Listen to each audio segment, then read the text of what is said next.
บน A B C สามแผ่นรัศมีเม่น30ซน20ซน10ซนตามลำดับใดว่างขนานกัน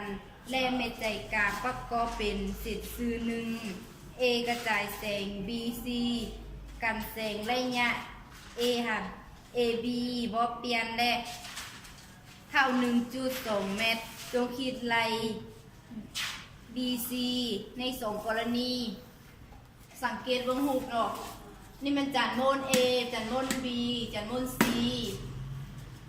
A มันจุดกระจายแสง B C มันจุดกันแสงเพิ่นมาเม็ดใจกลางของมันประกอบกันเป็นเส้นซื่อหนึ่งซึ่งมันเส้นซื่อตัวนี้เนาะนั่นเท่าหูแล้วว่า AB เท่ากับ 1.2 เมตรมาเปลี่ยนเป็นซนติเมตรจะไหล200ซนติเมตร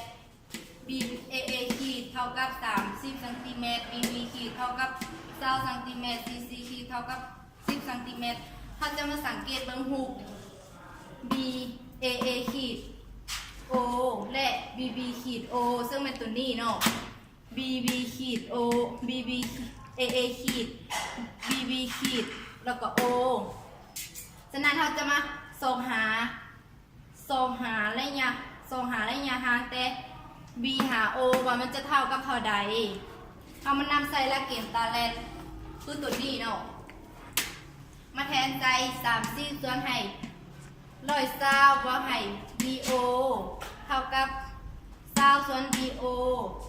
30เท่า30 BO เท่ากับ 2,400 วัตต์20 BO 10 BO เท่ากับ 2,400 ถอนเอา BO เท่ากับ 2,400 ส่วนให้10เท่ากับ240ซนติเมตรฉะนั้น BO ที่เราสอกเนาะจะเท่ากับ240ซนติเมตรเราจะมาเบิ้งรูป3แจอีกเทีนึงเนาะแต่ C หา O ว่ามันจะเท่าใดเอามาสอกหา C หา O มันจะเท่าไหร่นำใส่หลักเกณฑ์ตาแลนคือตัวนี้เนาะมาแทนใส่ CO เท่ากับ CC ขีดว่าให้ CO ส่วนให้ CC ขีดเท่ากับ10 วัตต์2,400ส่วนให้20เท่ากับ10ว่าให้2,400ส่วนให้20เท่ากับ120 CO เอาสอบจะเท่ากับ120เอาหูเร็วว่าเนาะเอาหูเร็วว่า AO เท่ากับ120วัตต์ BO เท่ากับ120วัตต์ให้240 BAO จะเท่ากับ3,360ฉะนั้นเราจะไปสอบหาแต่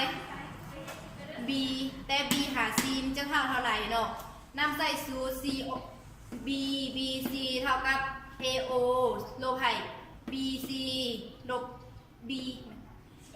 AB ลบให้ BCO มาแทนไซส์จะเท่ากับ360ลบ120ส่วนให้เท่ากับลบ120 BC เท่ากับ120ซนติเมตรเปลี่ยนเป็นเมตรจะ1.2 เมตร